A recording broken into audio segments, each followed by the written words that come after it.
Madam Speaker, this is a historic moment for the Ukraine.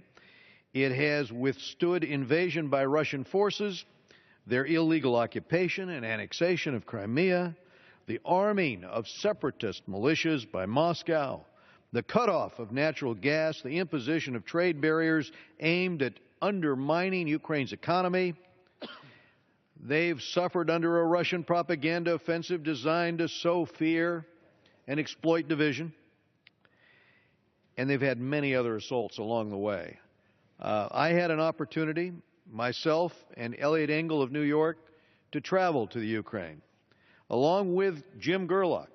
And we're happy to have Mr. Gerlach and Marcy Kaptur with us today. They are the authors of this resolution, a resolution in support of the Ukraine.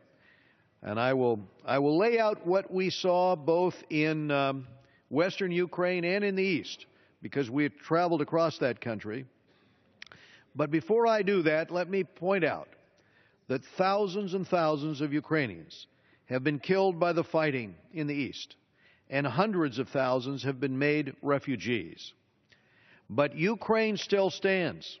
It stands unbowed, more determined than ever to secure its independence and its sovereignty and its territorial integrity. And this resolution that the House clearly has before it states unambiguously our support for Ukraine in its effort.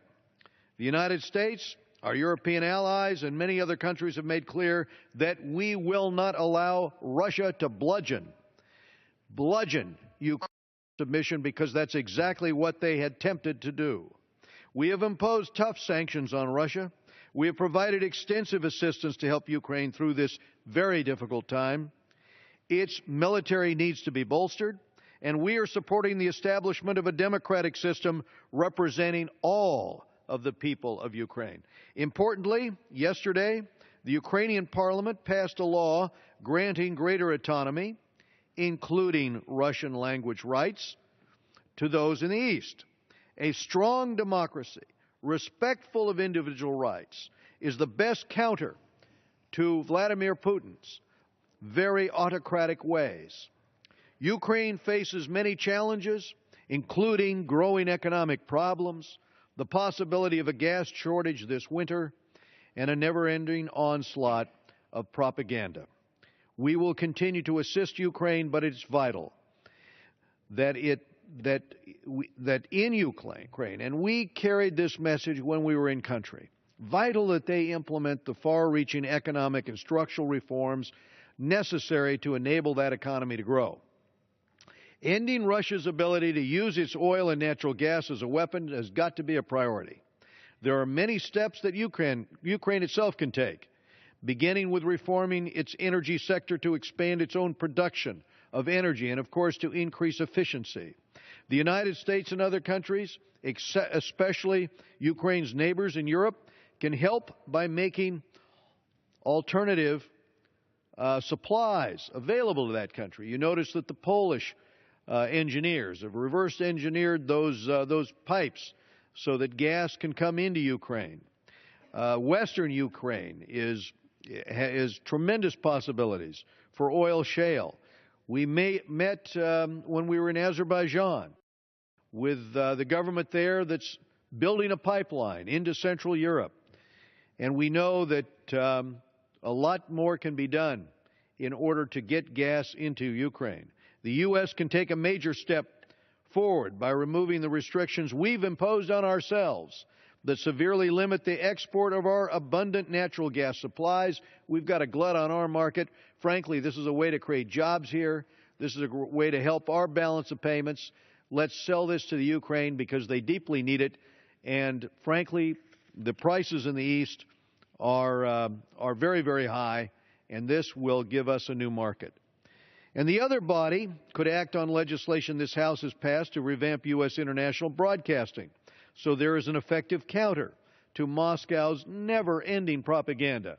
This is legislation that I and my colleague Elliot Engel have authored in order to make certain that the people in Ukraine, and frankly that Russian-speaking populations everywhere, can hear the truth about what is happening inside their own countries, as well as an appeal to political pluralism and tolerance and all of the values that the international community should share.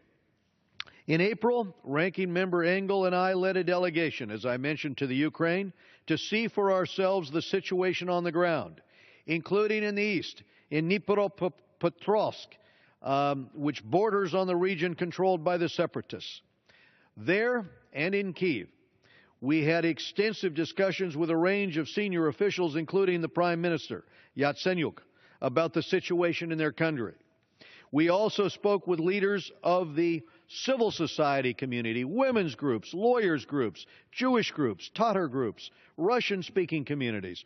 All strongly supported a united Ukraine, all opposed Russian, all shared with us that at the end of the day, they wanted Ukraine whole, they wanted Russia out. We met with Mr. Poroshenko prior to his election and assured him of strong U.S. support.